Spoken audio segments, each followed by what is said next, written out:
Aim right, achieve big at KR Mangalam University. अब थोड़ा बिंदुवार बात करें तैयारियों को लेकर। जैसे एक चीज़ रहती है जिसको बहुत ज़्यादा चर्चा हो रही है, उसमें विवाद भी होता है कि खाने पीने की सामग्री, यानी कि जो दुकान है, जो सामग्री दी जा रही है, दुकानदार कौन है, इन सारी चीज़ों को लेके क्या कुछ फैसला किया गया है? नहीं, दुकानदारों के लिए हमने कहा है कि अनिवार्य रूप से कम उनके पास पहचान पत्र होना चाहिए और उनके पास लाइसेंस होना चाहिए, फूड डिपार्टमेंट का जो लाइसेंस मिलता है, क्योंकि आने वाले जो कांवड़ यात्री हैं उनको अच्छा शुद्ध भोजन मिले। और वो तो चूँकि माँ गंगा का जल लेकर जाते हैं, माँ गंगा का जल लेने आते हैं। माँ गंगा तो पवित्र हैं, हमारी मोक्षदायिनी हैं, जीवनदायिनी हैं, और वो जल लेकर महादेव जी को अर्पित करते हैं। तो इसलिए शुद्धता का हम पूरा ध्यान रखेंगे। पूरा तरह से निर्देश दिए गए हैं कि उसमें कहीं पर भी कोई इस प्रकार की कोई घटना ना आए कि कहीं से किसी के मन में संदेह पैदा हो कि देवभूमि उत्तराखंड जा रहे हैं तो कहीं हमको कोई मिलावटी खाना मिलेगा, किसी में उसमें जो है अशुद्ध खाना मिलेगा। तो इस प्रकार की बात उनके मन में संशय बिल्कुल भी नहीं होना चाहिए, इसलिए वो संशय दूर हो, इसलिए पहले से ही अभियान हमने चला दिया है। एक बहुत ही घृणित और शर्मनाक शब्द आया, थूक जिहाद। मतलब इस तरह की चीज़ें, उसमें बहुत सारी वीडियो भी ऐसी आई जो पहले के दिनों में दिखी कि कैसे आई हैं। उसको लेके एक चिंता रहती है स्वाभाविक तौर पर कांवड़ियों के बीच कि यार जहाँ जा रहे हैं, रास्ते में खा रहे हैं, पता नहीं क्या होगा।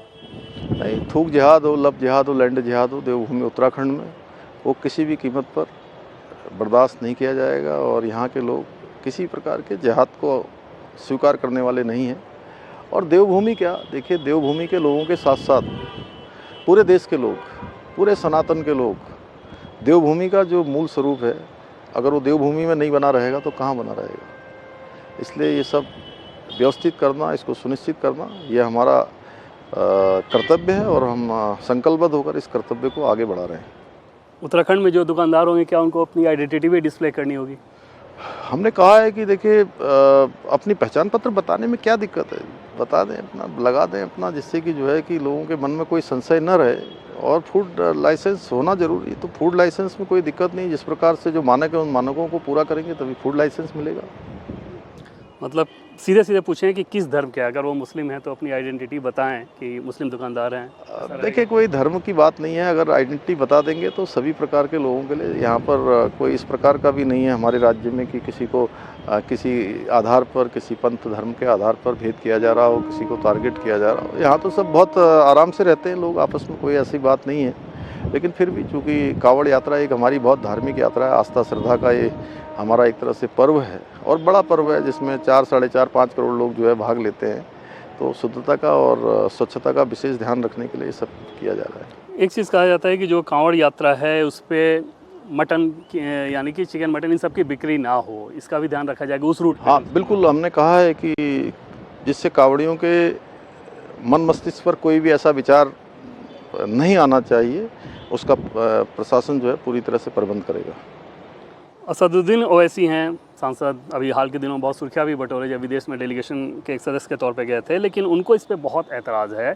और वो 2024 में सुप्रीम कोर्ट का यूपी सरकार को लेकर जो फैसला आया था दुकान के पहचान बताने को लेके, उसको ये कह रहे हैं कि भाई पिछली बार सुप्रीम कोर्ट ने ऐसा निर्देश दिया था, फिर ये क्यों किया जा रहा है? नहीं, हमने जो भी किया है सब नियम और कानूनों के तहत किया है। हमने कांवड़ियों की, जो आने वाले गंगा के भक्त हैं, महादेव के भक्त हैं, उनकी सुविधा और उनकी जो है मनस्थिति ठीक बनी रहे, किसी प्रकार का उनके मन में कोई संशय न रहे, उन सब बातों को ध्यान में रख के फैसला लिया है। आप मुख्यमंत्री के तौर पर ऐसे डिसीजन लेते हैं, लेकिन ये राजनीतिक बयानबाजियाँ ऐसी होती हैं, चाहे वैसी हो या दूसरे देखिए, हो। मैं इतना ही कहना चाहूँगा कि हम किसी को ना तो टारगेट कर रहे हैं, ना किसी को हम कोई भेद कर रहे हैं, ना किसी को हम कहीं रोकना चाहते हैं। हम तो केवल जो अच्छी बात है उसको कर रहे हैं, उसका तो सबको स्वागत करना चाहिए। और उसमें तो ओबीसी जी हों या अन्य लोग हों, उनको भी आगे आके इसका स्वागत करना चाहिए। उसमें क्या दिक्कत है जी? अगर हम अपना नाम बता देंगे तो कोई प्रॉब्लम मुझे लगता नहीं कि उसमें होनी चाहिए किसी को।